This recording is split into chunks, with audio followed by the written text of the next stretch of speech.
कितनी संख्या में छात्र भारी बारिश में छाता लेकर खड़े हैं। जयपाल सिंह स्टेडियम का ये नजारा परेशान करने वाला है। बारिश हो रही है। नॉर्मली ये माना जाता है कि कोई आंदोलन हफ्ता 10 दिन 15 दिन चलता है और फिर ठंडा पड़ जाता है। आप लोगों ने तो आंदोलन में गर्मी बढ़ा दी। मेरे फादर 2 बार हार्ट अटैक से ये हुए। हम अपने फादर को हॉस्पिटल में देखे, मरते हुए देखे। हम उनको वादा किया कि पापा हम भी ऐसा ही बन के दिखाएंगे, लेकिन यहाँ कोई वैकेंसी नहीं है मैम। और मेरा कट ऑफ 566 था। अगर वो 540 जो एक्सपेक्टेशन था नहीं भी आता है, 525 आता तो मैं डीएसपी या वीडियो रहता। किसी भी एक पार्टी का झंडा आपको नजर नहीं आएगा। अलग अलग दलों के छात्र होकर भी ये सब एकजुट नजर आ रहे हैं। ये इस आंदोलन की ताकत है, ये इस आंदोलन की खूबसूरती है। देखिए ये नजारा है रांची का, उस स्टेडियम का जहां छात्र जमा है अपनी मांगों को लेकर। अभी आप एक नजर दौड़ाइए, कितनी संख्या में छात्र भारी बारिश में छाता लेकर खड़े हैं। जयपाल सिंह स्टेडियम का ये नजारा परेशान करने वाला है। जयपाल सिंह स्टेडियम का ये नजारा सरकारें हिलाने वाला भी है। ग्राउंड पर हम मौजूद हैं, लगातार दिखा रही तस्वीरें यहाँ की, और आप देख पाएंगे कि संख्या छात्रों की बढ़ती जा रही है। भीड़ छात्रों की बढ़ती जा रही है। सिर्फ झारखंड से नहीं, अलग अलग राज्यों से यहाँ छात्रों की संख्या पहुंच रही है। नमस्कार, मैं अर्पिता। ग्राउंड पर हम लोग मौजूद हैं और यहाँ चाहे छात्र जो अनशन पर बैठे हों, जो दूर दूर गाँवों से जो छात्र पहुंचे हों, या फिर जो यहाँ रांची के छात्र, हर छात्र ये चाहता है कि उनको एक न्याय मिल जाए। उनको न्याय इसलिए चाहिए क्योंकि उनका भविष्य अब दांव पर लग चुका है। उन्हें कोई सरकारी नौकरी लगता ही नहीं कि मिल पाएगी। जिस भी नौकरी के लिए वो अप्लाई करने जाते हैं, परीक्षा देने जाते हैं, उसका पेपर लीक हो जाता है, उसकी सीट बिक जाती है। यहाँ तक कि अगर आपको आगे चल के हालात दिखाएं, आगे आइए आपको हालात दिखाएं, तो यहाँ हालात इतने खराब हो चुके हैं कि छात्रों को डर लगता है कि अगर हम परीक्षा निकाल भी लेंगे तो इंटरव्यू जाते जाते हमें हटा दिया जाएगा क्योंकि सीटें पहले से ही बिक चुकी हैं। अब देखिए यहाँ पूरे स्टेडियम में पानी भर चुका है। पूरे स्टेडियम में आप देख पाएंगे कि पूरा पानी भरा हुआ है और छोटे छोटे तंबू में छात्र जैसे तैसे खुद को बचा रहे हैं। और यहाँ पे आप देख पाएंगे कि छात्र अभी भी सुन रहे हैं, प्रदर्शन में मौजूद है, घर नहीं जा रहे। आप तो भैया पूरा भीग गए, आंदोलन में आए थे। कोई दिक्कत नहीं है, प्रोटेस्ट के लिए कहीं भी आ सकते हैं हम लोग। ऐसा कुर्बान हो सकते हैं अपने के लिए, जान भी दे सकते हैं स्टूडेंट के लिए, झारखंड के लिए। हेमंत सोरेन सुनेंगे लगता है, बोले तो है सुनने के लिए। हाँ तो हाँ, यहाँ पर और भी है कि जहाँ पर किसी का नौकरी लग जाता है ना, जैसे कोई निकाल लिया सचिवालय उस सब के घुसेड़ लेता है। जितना बंदा सबके ले लेता है, सबके मिला लेता है। सबसे पहले उन लोग को मारना चाहिए जो भी पहुंचा है थी में, जो पद पर बैठ गया, सिलेक्शन हो गया, उस सब जितना गोतिया उतिया जितना सरकारी लोग, जितना रिलेटिव लोग सबको ले लेता है और सबको पहुंच लेता है। और लोगों से बातचीत करते हैं। अभी देखिए यहाँ पर छात्रों के लिए देखिए यहाँ पर थोड़ा बहुत खाने पीने की व्यवस्था थी। छात्राएं यहाँ पर आई हैं, छाता लेकर खड़ी। बहन कहाँ से आई हो आप? मैं रांची से हूँ। क्या लगता है भारी बारिश में छाता वाता लेकर पहुंची हो? क्योंकि ये सबसे बड़ी बात तो ये स्टूडेंट का प्रॉब्लम है कि लोग 10 साल से 15 साल से एग्जाम दे रहे हैं, लेकिन उनकी कोई सुनवाई नहीं हो रही है। लोग एग्जाम देते ही रह रहे हैं और सरकार घोटाले पे घोटाले करते रह रही है, पेपर लीक कर रही है, दूसरे यूनिवर्सिटी से फेक सर्टिफिकेट लेके नियुक्ति दे रही है। ये सब तो गलत है ना। हम स्टूडेंट कितने दिन तक मेहनत करेंगे? घोटाले वाली सरकार, पूरे घोटाले वाली सरकार है। और यहाँ पर छात्राओं का पूरा गुट मौजूद है। क्या नाम है आपका? कहाँ से हैं? रांची।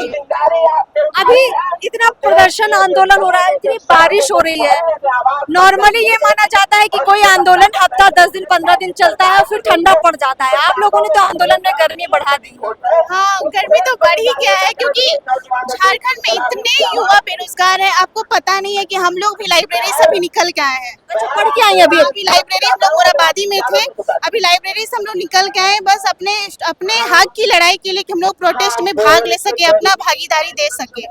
हम लोग को भी बुरा लगता है क्योंकि मैं भी अभी दरोगा एसआई का तैयारी कर रही हूँ। क्या पता इतने पैसों में बोला जाता है कि सीट बिक जाता है, 40-50 लाख में सीट बिक जाता है। हम लोग के फादर लोग फार्मर हैं, वे लोग हम लोग को पढ़ा रहे हैं। हम 7-8 साल से तैयारी कर रहे हैं, लेकिन अभी तक कोई वैकेंसी दरोगा का नहीं आया है अभी तक। हम लोग को भी बुरा लगता है। मेरे फादर 2 बार हार्ट अटैक से ये हुए, हम अपने फादर को हॉस्पिटल में देखे, मरते हुए देखे। हम उनको वादा किए कि पापा हम भी ऐसा ही बन के दिखाएंगे, लेकिन यहाँ कोई वैकेंसी नहीं है मैम, एकदम भी नहीं है वैकेंसी। बड़ा मजबूरी नहीं फील करती होंगी? बहुत ज्यादा। अभी हम लोग लाइब्रेरी में दिन रात बैठ रहे हैं, लेकिन वहाँ भी ऐसा है कि अभी लाइब्रेरी से निकल के हम लोग यहाँ आए, क्योंकि हम लोग को बुरा लग रहा है कि हम लोग एज ए स्टूडेंट यहाँ पास अपने दोस्तों का साथ नहीं देंगे तो फिर किसका देंगे साथ। यहाँ की गवर्नमेंट को समझना चाहिए कि यहाँ के लोगों को क्या चाहिए, उनके बेसिक क्या है, उनके जरूरत क्या है, लेकिन यहाँ की सरकार जो है मतलब समझती ही नहीं है। अपनी किस्मत पर रोना आता है कि सरकार पर रोना आता है? अपनी किस्मत में रोना क्या है, सरकार जो भी सरकार आती है कम से कम यूथ को सोचना चाहिए, पहले यूथ को सोचना चाहिए, वो देश को चलाएंगी। लेकिन सरकार सोचती ही नहीं है, बिल्कुल भी नहीं सोच रही है। इस बहन ने जो बातें कही, मतलब आप गहराई समझिए कि अपने पिता को अपनी आंखों के सामने 2-2 बार हार्ट अटैक में देखती है, अपने सपने के काफी करीब है, लेकिन वैकेंसी नहीं है और जिस चीज की तैयारी कर रही है उसमें डर है कि वो सीट उनकी बिक ना जाए। ये डर हर उस छात्र में मौजूद है जो आज इस स्टेडियम में इस आंदोलन का हिस्सा बना हुआ है। अलग अलग जगहों से आप देखिए तादाद बढ़ती जा रही है, छात्र पहुंच रहे हैं। आप कहाँ से आए भाई? मैं रामगढ़ जिले से हूँ। क्या मानते हैं, इतना आंदोलन खड़ा कर दिया आप लोगों ने, सरकार के कुछ झुकने की उम्मीद है? अब उम्मीद पे दुनिया टिकी है, ठीक है। और एक्चुअल में शॉर्ट में अपने बारे में बताना चाहूँगा। मेरा नाम नीरज कुमार है, रामगढ़ जिले से हूँ। और ये जो जेपीएससी की जिसमें बात हो रही है, ये जेपीएससी का रेगुलर और 2 बैकलॉग जो प्रीलिम्स हुआ, ये तीनों में मैं क्वालिफाई किया। आप तीनों निकाले? 3 मेंस मेरा था अभी जो पोस्टपोन्ड हुआ, ठीक है। 3 मेंस में लिखने वाला था, लेकिन चूंकि मुझे पता है कि चूंकि ट्रांसपेरेंट सिस्टम है नहीं, फेयर है नहीं, हमको कहीं ना कहीं या तो मेंस में या तो इंटरव्यू में कॉम्प्रोमाइज करना पड़ेगा। मेरे साथ इंजस्टिस होगा, क्योंकि मैं पिछले बार में मेंस दिया था। आप ये कह रहे हैं सारी परीक्षाएं जेपीएससी जीएसएससी इन्होंने क्वालिफाई की है प्रीलिम्स की, लेकिन फिर भी चाहते हैं कि वो परीक्षा जो 14वीं परीक्षा जेपीएससी की हुई वो रद्द हो, क्योंकि रद्द हो या ना हो, हाँ, उसमें सीट बिकने की आपको पूरी उम्मीद है? उम्मीद नहीं है। ये पूरा, क्योंकि पिछले बार देखिए हम आरटीआई बोलने के लिए बहुत सारा फैक्ट्स है मेरे पास। पिछले बार मैंने आरटीआई किया, आरटीआई का तो जवाब दिया जा सकता था। मैं कोई जेपीएससी का कोई गोपनीय दस्तावेज तो नहीं मांग रहा हूँ। मेरा कॉपी भाई कैसा है, किसमें कितना मार्क्स मिला, वो तो दिखाना चाहिए। आरटीआई का आज तक जवाब नहीं है, तो मैं कैसे समझूं, मैं अपनी तैयारी को और कैसे धार दूं। मैं जहाँ पे उम्मीद कर रहा हूँ, मान के चलिए एक जीएस इकोनॉमी का 200 नंबर का, मैं एक्सपेक्ट कर रहा हूँ 140 आता। अगर वो 120-25 भी आता तो समझ में आता है कि भाई 10-15 का डिफरेंस हो सकता है। अगर उसमें 105 नंबर आया, समझिए कि मैं पूरा रिजल्ट से बाहर हूँ।